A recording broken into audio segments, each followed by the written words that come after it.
Hi everybody, welcome in. This is Marilyn with Cotton and Chocolate, and this is month 1 of American Pie. So great to have you. Some of you have made other quilts with us in Cotton and Chocolate and watched our videos, and some of you are new. So glad to have all of you, and I think that we'll have a lot of fun, and hopefully maybe you'll learn some new techniques or tricks, and this will help you make the blocks in this quilt. So this is the actual digital print of the quilt. You might have seen it hanging at the shop, or you've seen a picture, but this is, actually kind of fake.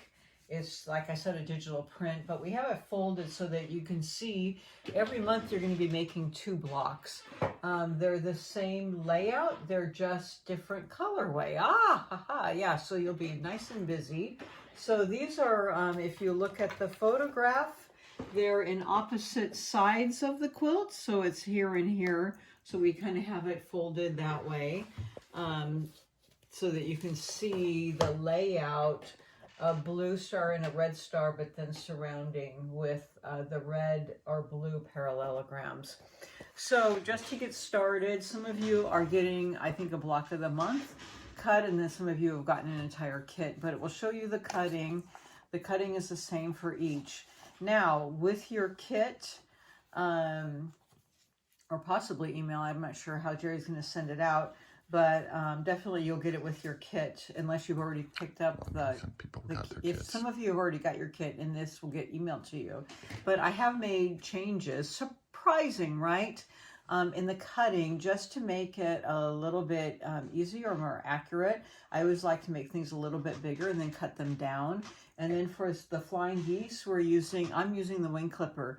So you can go ahead and follow along how I'm doing it, or you can just follow the instructions in the kit. I'm doing it, I make changes to make things more accurate, the points better. I like to cut things down so you don't lose your points. And so that's part of, the lessons of this instruction. So they do have information at the start, general instructions of how they get to the parallelograms, the framing units. And if you see this kit, there's parallelograms, the same framing units around every single block, and then just the middles are different. So we really want to nail those. We really want to get those down so that you will do them well. And so I have some instructions on this very first month of how to do that. And then I won't be going over that technique every month, just this month, and then you can refer to it back again. Okay, and then there's other information on how to make traditional flying geese. I'll demo today how to use it with the wing clipper, except for there's some flying geese that have multicolors, and we'll be using a traditional method for that. So you can go ahead and refer to those general instructions, and of course refer to the tape here for other things. So in this we have alternate cutting instructions, these notes. So please refer to the notes at the top if you're using the Deb Tucker Flying Geese Wing Clipper. And we also have made cutting changes in the rectangles and the larger squares for the flying geese. The only thing that we haven't changed are the piecing squares later. They have remained the same at 2.5 inches, or the rectangles for just the piecing. Everything else has gotten enlarged a little bit. Do you have enough fabric? Yes, you do. The designer has allowed plenty of fabric. We had lots of fabric left over in our first month. So don't worry about running out of fabric. Now, does this mean can you be like crazy about making mistakes and all that? No. Do your best to not, mistakenly cut, but we did have fabric left over. So they were generous in those cuts. Okay, so let's get down to it. In the notes, there's the 5 3/4 and 3 1/4 squares for making the flying geese. We're using wing clipper 1 for that. There's the rectangles are upsized for the parallelograms to 2 3/4 by 4 3/4, so they're a little bit bigger so that we can cut them down. There's 2.5 inch squares I use for the corners and portions of the framing units. And then the 2.5 by 4.5 inch rectangles, the backgrounds, are used in portions of the framing units, and the 4.5 inch red and navy check squares are for the block centers.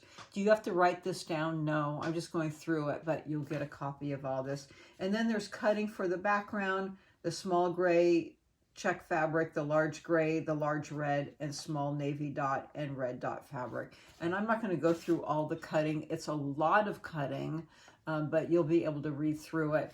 And you'll see we have notes of all the changes here, but all of the cutting is on this sheet. So if you just want to follow the cutting that we did for the changes, you'll get this sheet either emailed to you or both. It's in the kit. If they want to pick it up. Okay, and if you want to pick it up, that's there, or it will be emailed to you, but we have it printed out at the shop.